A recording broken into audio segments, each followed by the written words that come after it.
These 85,000 people of 9 nationalities who have fled the horrors of their war-torn homelands now live in the Kakuma Refugee camp in northwest Kenya. They have barely enough food and mud shacks for shelter, but they are, in a real sense, dying of boredom. After living here for as long as 10 years or more, they lack hope.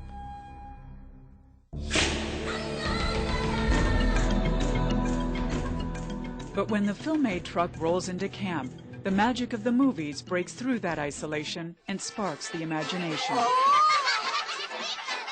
Children laugh. Mothers begin nursing their babies. Please, could I have a full box of condoms, eh? And they're educated about issues like AIDS and gender-based violence. Some are sheer entertainment. How films came to be shown in refugee camps is as unbelievable as a Hollywood movie plot.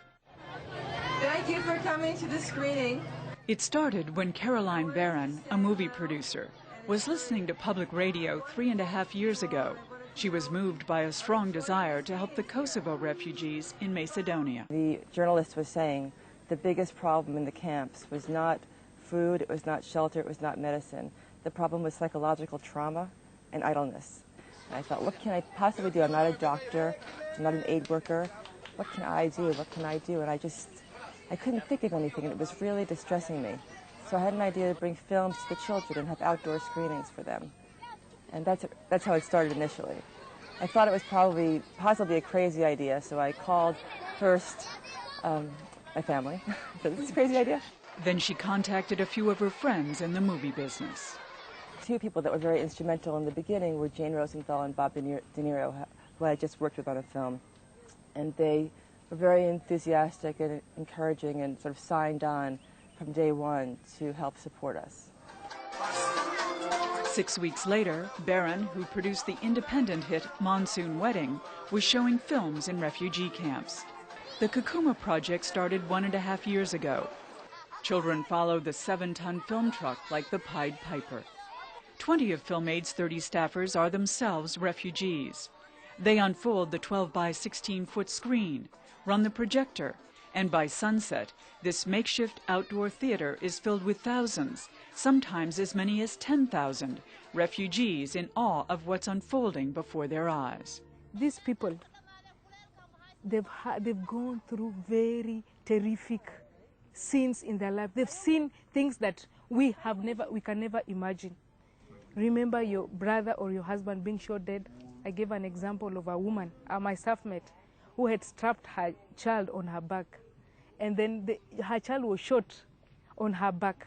You can imagine such emotional, traumatic things that she saw, and it's recorded in her mind. Even if given food, it is not food for that mind. But FilmAid is playing an important role because actually it is feeding now the mind. As much as food is for the stomach, but FilmAid is now feeding the mind. Food is a thing that solves the problem in the stomach, and a film is another thing that solves the problem in the brain. I use the words is the savior of Kakuma camp in terms of bringing life back into the refugees who had lost their hopes and everything. The refugees' lives are not easy. Constance Lamont is a FilmAid interpreter with 5 children to feed. She and her husband fled Sudan in 1997. The roof of one of their mud huts is collapsing, so the United Nations gave them a second hut with iron sheeting for the roof. The door is made from tin cans from America, and they sleep near their rations of food, fearing they will be stolen if they don't. And even you see now, my children are sleeping here, the bicycles are here, and even the food is there. 6 kilos of wheat flour and maize, about 13 pounds, are supposed to last this family 15 days.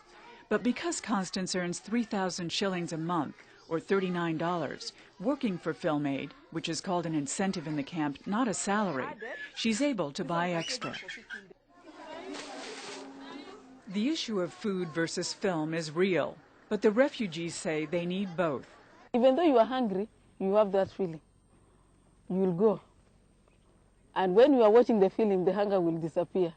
One should not take FilmAid, it's superfluous, it's more than it is now. we are learning, and we have to learn so that we'll be maybe a better,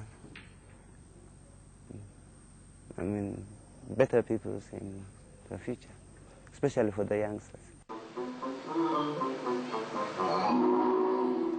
One refugee whose parents and brother were killed in his native Burundi says cartoons are like medicine. Those cartoons, to my side, it is like a medicine for refugees. Today, I believe, is a good day for being poor. Cartoons are also popular at the nutritional feeding centers where nursing mothers bring their babies. We started showing films, cartoons, Winnie the Pooh, in the therapeutic feeding center. The attendance rate went up. The children were stimulated, they were engaged, they were asking their mothers questions, they were pointing at the screen, and they were all happier. And they've started to gain weight. And that, to me, speaks volumes about humans, about human beings, and what we need, and the importance of more than just food, but there's different kinds of food in the world and available to us. And there are many different kinds of films. Some are used to help prevent violence against women. This Sudanese refugee was raped in the camp at gunpoint. Her 2-month-old baby boy is the product of the attack. She has 3 other children and doesn't know how she'll care for them all. Films are also used in AIDS awareness. The AIDS virus is spread mainly by sexual means. They call us, whether it is negatively or not, FilmAid. It means that, they are persuaded enough. They have learned something, you see. The 300 films shown at Kakuma are chosen carefully by an advisory committee made up of representatives from the 9 African communities in the camp.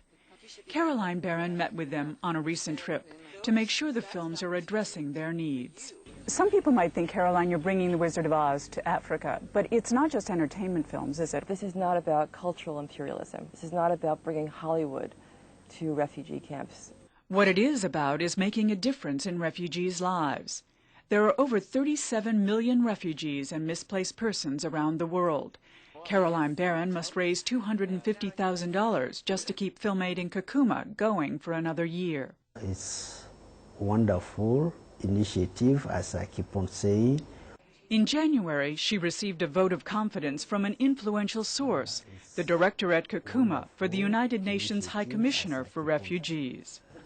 I wish the donors will appreciate the advantages that the FilmAid has brought to Kakuma, just as I do it, and they will support you. The head of the United Nations sub-office says that FilmAid has been so successful that he wants to expand it into southern Sudan. He's hoping to send teams of 100 refugees there to videotape the conditions so that the refugees here will know that it's safe to return to their homeland.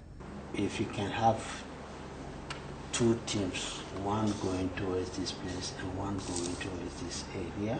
He pulled out a map to show Caroline and Natalia Tapias, the director of FilmAid in Kakuma, the regions where he'd like to send FilmAid's crews.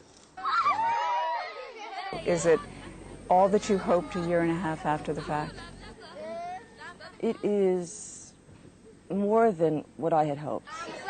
I don't understand how you can build peace in the world if people have no access to understanding one another. And I think that films really help teach tolerance. And it's really important that we understand that those people are us. It's not us or them. It's all us.